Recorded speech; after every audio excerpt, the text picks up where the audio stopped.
큰 기사와 표적을 민간에 행하니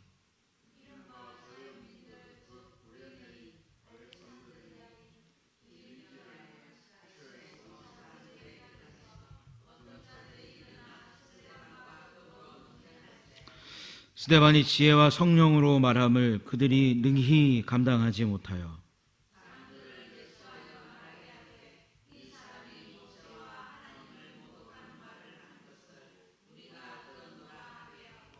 백성과 장로와 서기관들을 충동시켜 와서 잡아가지고 공회에 이르러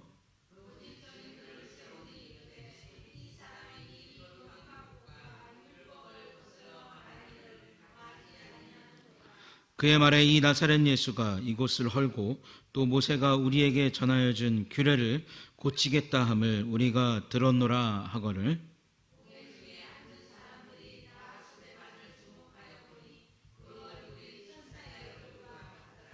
아멘. 자, 우리 옆에 분 한번 이렇게 보실까요? 옆에 분을 한번 뒤에 분을 보시면 또 저를 보시면 천사의 얼굴 같습니까? 안 같아요? 반응이 이렇게 냉담하시네. 자, 오늘 그 말씀을 보면 스데반의 얼굴이 천사와 같다 이렇게 마지막이 마무리됩니다. 이제 말씀을 통해서 우리가 이 스데반에 대해서 조금 살펴보려고 하는데 우리가 앞서 7명의 일꾼을 선택하는 것까지 봤죠.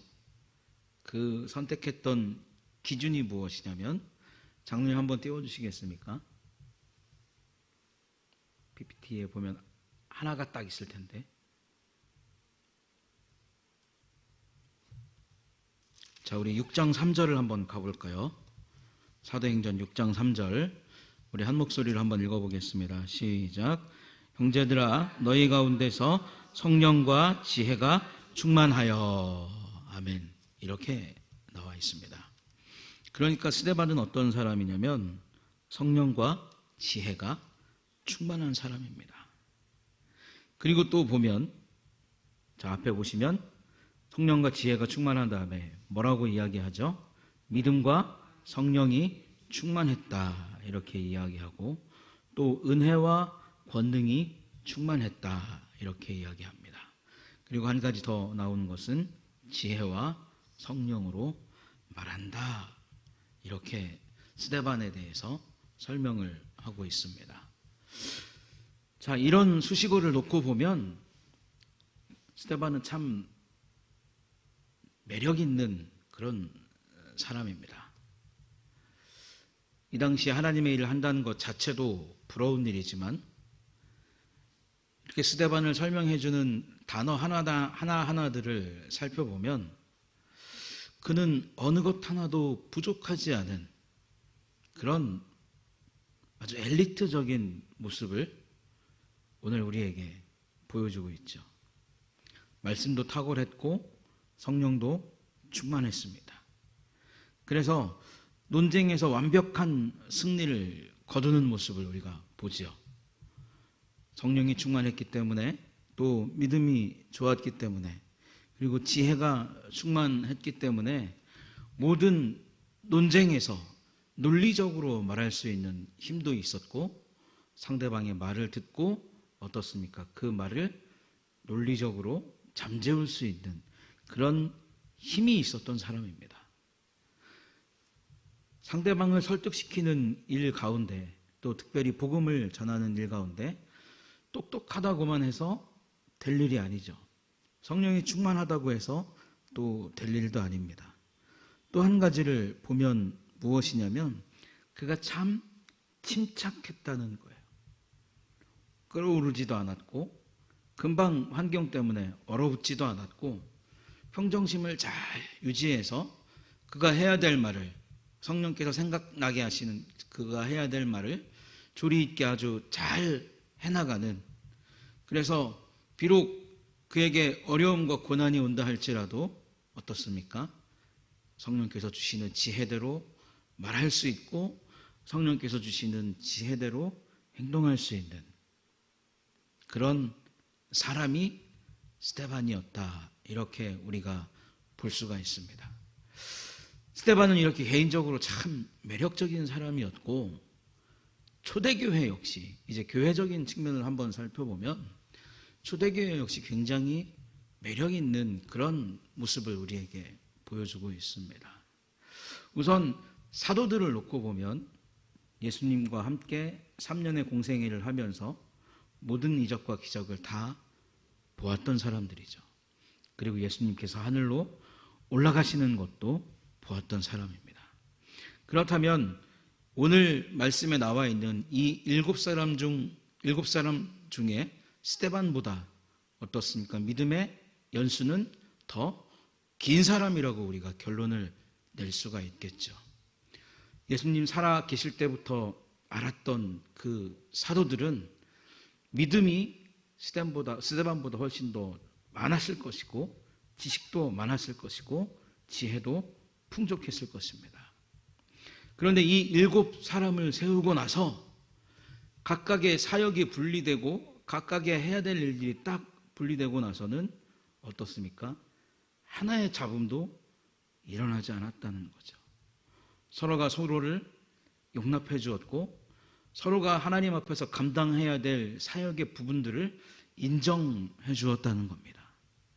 그래서 이러한 그 초대교회의 아주 매력 있는 부분과 또 스데반이라고 하는 이 매력적인 사람의 요소가 하나가 딱 되었을 때 어떤 현상이 일어났냐면 8절의 말씀과 같이 큰 기사와 표적을 민간에게 행할 수 있는 그런 힘이 스데반에게 있었다는 겁니다. 민간에게 행한다는 것은 무엇입니까? 교회 안에서도 하나님의 일을 하고 교회 밖에서도 하나님의 일을 하되 그 일을 행함을 통해서 이적과 기적과 표적을 나타냄을 통해서 예수 그리스도를 드러내고 하나님을 드러내고 이와 더불어서 백성들에게 칭송을 받는 그런 그 높은 인지도를 쌓아가고 있었던 초대교회를 또 스데반을 우리가 오늘 짧은 몇 구절의 말씀을 통해서 만날 수 있다는 것입니다. 이렇게 모든 면에서 충만했기에 매력적인 스데반이 맞이하는 것은 복음을 위한 수고, 그리고 더 나아가서 복음을 위한 순교였다는 사실이죠. 매력적인 사람이기 때문에 모든 면에서 충만했던 사람이었기 때문에 하나님께서 아끼실 만도 하고 하나님께서 오래 스데반을 사용하실 만도 했지만, 하나님은 이 장면 이후에 7장 이후의 사건들을 통해서 어떻게 되냐면 스데반이 순교하는 모습을 7장 54절부터 이렇게 보여줍니다. 우리의 입장에서 보면 상당히 메리트 있는 사람이 일찍 하나님의 부르심을 받았다 이렇게 생각을 할 수 있겠지만, 이 장면을 통해서 하나님께서 주시는 교훈은 무엇이냐면 우리 개인에게도 그렇고 또 교회적으로도 그렇고 항상 핍박과 압박은 밀려오게 되어 있습니다. 그런데 그 중에서 하나님의 일하심을 온전히 소화하고 하나님의 일하심을 온전히 기뻐하는 사람들이 박해를 받고 고난을 받는 이 과정을 통해서 교회가 더 왕성해질 수 있는 은혜를 하나님께서 주신다는 것이죠. 그리고 어떠한 박해가 오든지 어떠한 고난이 오든지 교회와 성도가 그 온전한 마음을 가지고 온전히 하나님을 의지하는 그 마음을 가지고 고난과 박해를 이겨낼 수 있는 그 마음의 힘을 하나님께서 길러주신다는 겁니다. 그러니까 스데반 한 사람을 놓고 봤을 때는 굉장히 안타까운 인물이고 아까운 인물이지만 우리가 이제 사도행전을 쭉 살펴보면서 나타나는 그 현상들을 보면 스데반의 순교를 기점으로 해서 박해는 더 심해지고요. 스데반의 순교를 기점으로 해서 동시에 복음은 더 왕성해지고 교회는 더 왕성해지는 그런 모습을 우리가 발견할 수 있게 된다는 겁니다. 사랑하는 성도 여러분, 우리의 삶이 모든 것에 있어서 충만한, 하나님께서 우리에게 주실 수 있는 그 모든 것이 다 충만한 사람들이 되기를 예수님의 이름으로 축복합니다. 그래서 하나님 앞에 크게 쓰임을 받으시고, 또 어떻습니까? 쓰임 받는 가운데 고난과 어려움도 다 이겨낼 수 있는 힘을 기르셔서 고난이 우리를 두려워할 수 있는 그러한 신앙인들이 되시기를, 그리고 우리를 통해서, 우리가 받는 그 고난을 통해서 복음의 역사가 더 왕성하게 일어나고 교회가 더 왕성하게 부흥할 수 있는 일에 저와 여러분들이 믿음의 초석을 쌓는 귀한 직분을 감당하시기를 예수님의 이름으로 축복합니다. 자, 오늘 말씀을 보니까 이제 디아스포라 유대인들, 세계 각국에 있던, 흩어져 있던 유대인들이 회당에 모였습니다. 그런데 여기는 어디 사람, 여기는 어디 사람 이렇게 막 한 회당에 모였던 것이 아니라 각자의 출신 나라별로 이렇게 회당에 모였던 것으로 이 성경의 정황상 드러납니다. 그래서 여기에 보면 구레네인은 구레네인들끼리, 알렉산드리아 사람은 알렉산드리아 사람들끼리, 또 아시아 사람은 아시아 사람들끼리 이렇게 모여서 회당에서 어떻습니까? 그들의 말씀과 그들의 어떤 율법을 공부하고 그것에 대해서 토론하는 그런 일들이 막 부흥해가는 초대교회의 다른 쪽에서는 여전히 존재하고 있었다는 사실이죠. 그래서 그때 어떻습니까? 스데반이 찾아왔다는 겁니다. 스데반이 그때 찾아갔다는 거예요. 그래서 무슨 이야기를 했냐면, 스데반이 찾아와서 예수는 당신들이 기다렸던 메시아다. 그를 믿어야 구원을 받을 수 있다. 그런데 그런 예수를 너희가 죽였다라고 복음을 전하죠. 그러면 어떻습니까? 유대인들은 그렇지 않다. 어떻게 힘도 없는 자가, 그래서 십자가에서 죽어간 자가 우리를 구원한 메시아가 될 수 있을 것인가? 그는 우리의 구원을 이룰 수 없는 자고 우리는 아직도 여전히 오실 메시아를 기다리고 있다. 이런 어떤 논박들이 계속 이어지는 겁니다. 찾아가는 곳마다 이게 굉장히 중요해요. 여러 회당을 찾아가는 곳마다 복음이 선포될 때, 우리가 지난번에 말씀을 통해서 봤지만 제사장들도 그 복음을 받아들이는 역사가 있었는가 하면, 한쪽에서는 어떻습니까? 복음을 냉대하고 복음에 대해서 반감을 가지는 세력들도 일어난다는 거죠. 한쪽은 성령이 충만했고 또 한쪽은 무엇이 충만했습니까? 자기들이 가지고 있던 율법과 전통과 어떤 지혜가 충만한 그 두 진영이 맞붙었다는 거죠. 그래서 격하게 충돌했다는 겁니다. 공격하면 방어하고 방어하면 또 공격하는 이 공격과 방어가 쉴 새 없이 이어졌다는 것이죠. 그런데 결국은 무엇이냐면, 디아스포라 유대인들이 다 이 논쟁에서 패배했다는 겁니다. 우리가 복음을 왜 전해야 되는가? 우리가 왜 복음을 귀하게 여기고 우리가 왜 복음을 아름답게 여겨야 하는가에 대한 결론적인 메시지가 여기에 나타났다는 거예요. 복음을 듣는 사람도 있고 복음을 영접하는 사람도 있고 복음에 감복하고 감탄하는 사람도 있지만, 복음과 싸우고 복음을 대적하고 복음과 등을 돌리는 사람도 있어요. 분명히 있어요.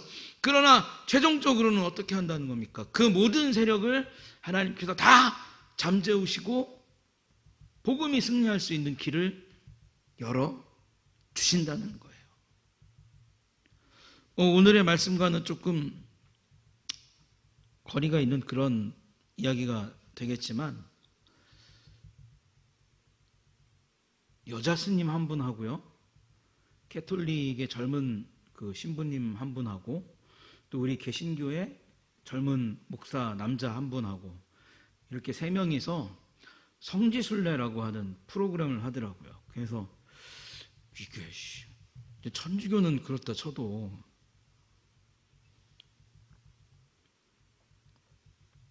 천주교는 그렇다 쳐도 불교하고 우리가 뭘 공유할 수 있는 성지순례 코스가 있을까?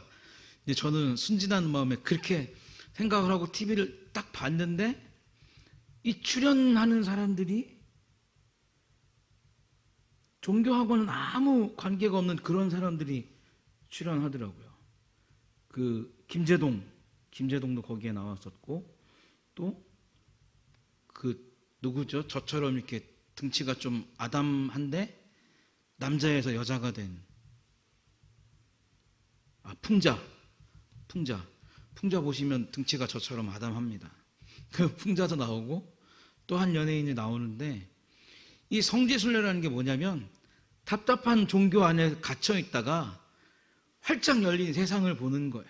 그래서 그 3명의 사람들이 한강에서 라면도 먹고 데이트하는 사람도 목격을 하고, 또 이런 데서 데이트하면 뭐 고백이 자연스럽게 나올 것 같다, 신부의 입에서 그런 말도 나오고 여자 스님의 입에서도 참 분위기가 로맨틱한 것 같은 뭐 그런 뉘앙스의 말들이 이렇게 쭉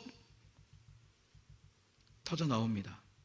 그러면서 결론적으로 그 김재동이라는 사람이 딱 어떤 말을 던졌냐면, 오늘 참 인생 공부, 귀한 인생 공부하는 거다. 교회에만 있고 성당에만 있고 절에만 있으면 세상이 어떻게 돌아가는지 알지 못할 텐데, 이 밖에 나와서 우리랑 이렇게 이야기하고 하다 보니까 당신들이 경험할 수 없는 새로운 세계를 경험하게 되고, 인생을 통해서 어쩌면 배우지 못하고 지나갔을 수 있는 그런 것들을 배우는 아주 귀한 시간이 당신들에게 되었을 것이다. 뭐 그런 말을 이제 김대종이 이렇게 툭 던지는 것을 들었습니다. 그러면서 참 모르겠어요. 제가 좀 고루하고 그래서 그런지 몰라도 신부가 나가고 뭐 여자 스님이 나간 그거는 둘째치고, 목사라는 애가 저기 나가서 뭐 할까 도대체, 그런 생각이 들더라고요.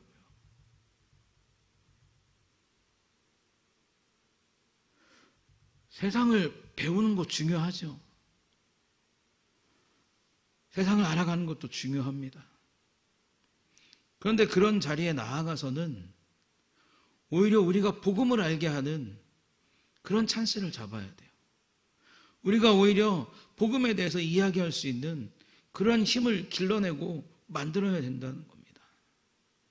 복음은 보이는 세력하고 싸워서, 또 보이지 않는 세력하고 싸워서 어떻습니까? 늘 승리하는 모습을 사도행전을 통해서 우리에게 보여줬습니다.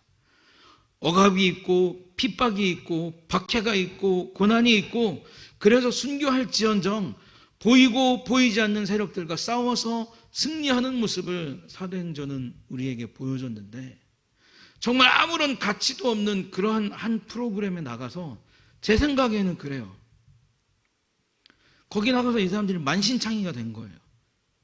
이제 앞으로 또 어떤 스토리와 이야기들이 진행이 될지는 모르겠습니다만, 크게 영향가도 없고 가치도 없는 그런 프로그램들 속에 교회가 나가고, 또 캐톨릭이 나가고 불교가 나가서 크게 얻을 것이 없는, 소득이 없는 그런 사회적인 양상 속에 우리는 지금 빠져 있다는 겁니다. 복음의 본래 가치는 위대한 거예요. 우리가 여기서 위대하다, 여기서 복음이 귀한 것이다, 여기서 복음이 아름다운 것이다, 그러니까 그것이 얼마나 귀하고 아름답고 복된 것인지 판단이 잘 서지 않아서 그렇지, 복음은 정말 귀한 거예요. 그런데 이제 복음이 시대 속에 끌려가는 그런 모습을 보여주고 있다는 거예요. 복음이 시대와 손을 잡고 여기도 가보고 저기도 가보는 그런 시대를 우리가 만났다는 겁니다. 그리고 세상이 복음에게 뭐라고 이야기하는 거예요? 너 오늘 좋은 경험한 거야. 모르겠어요. 저는 그런 느낌을 좀 받았어요. 그래서 우리가 세상 속에 승리해야 된다, 뭐 하나님의 능력으로 모든 시험을 이겨내야 된다, 그러한 말들을 우리가 입으로 하는 것만큼 우리의 삶 속에서 쟁취할 수 있는 그런 신앙이 있어야 되겠다라고 하는 생각을 더 많이 해보게 되었습니다. 어쨌든 이거는 그냥 제가 좀 느꼈던 점들을 말씀을 드리는 것이고, 자, 그래서 스데반이 전한 복음이 분명히 이겼죠.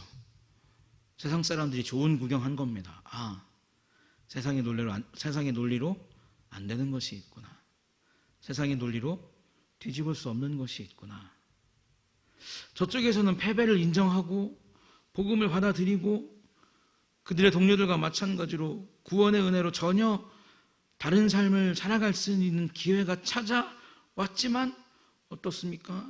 이것을 정치적인 힘으로 또 권력으로 물리적인 힘으로 이기려는 시도가 이제 등장한다는 것이죠. 앞에서 말씀드렸던 것처럼 복음이 가는 곳에 언제나 이적과 기사를 통해서 구원의 역사만 일어나는 것이 아니라 거센 반발도 일어나고 저항도 일어난다는 겁니다.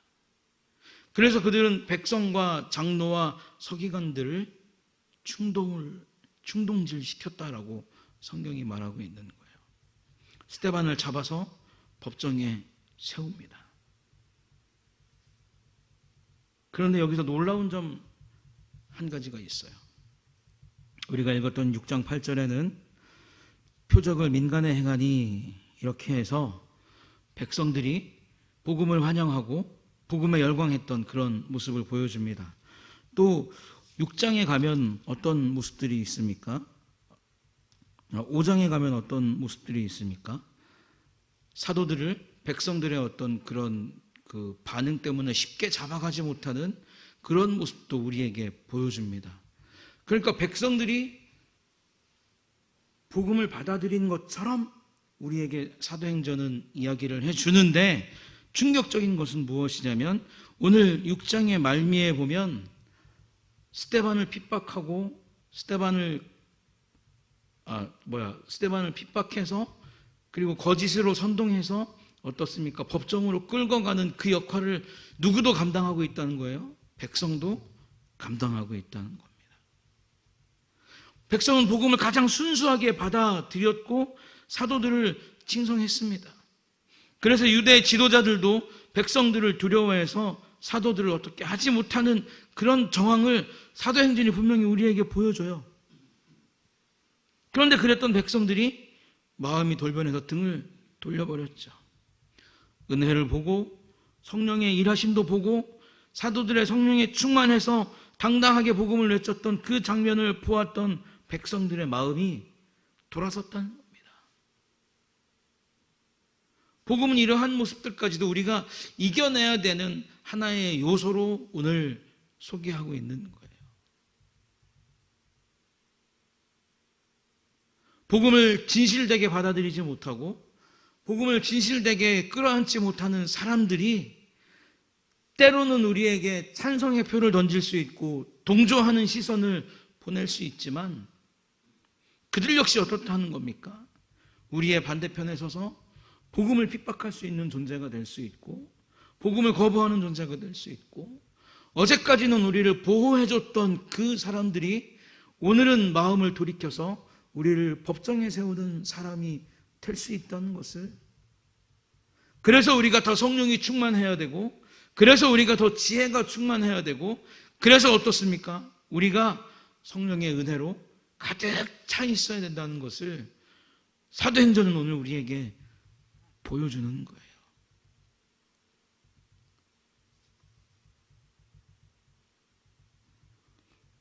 어떻게 보면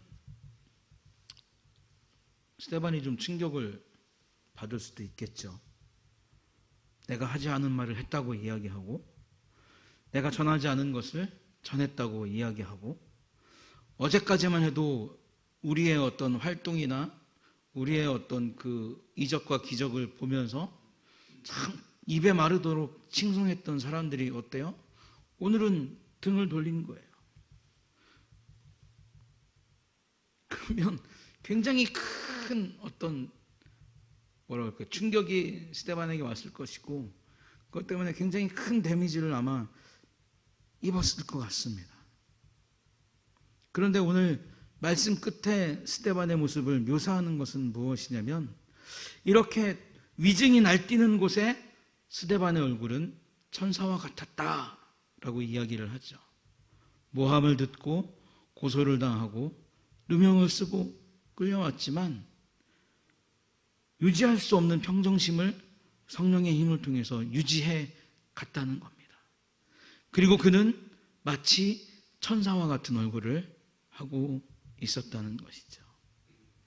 여기서 천사의 얼굴 그러면 뭐 하얗게 빛도 나고 뭐 모세가 예전에 그 수건으로 얼굴을 가렸던 것과 같은 그러한 모습을 우리가 상상할 수 있는데 어떤 분이 그렇게 이야기를 했더라고요.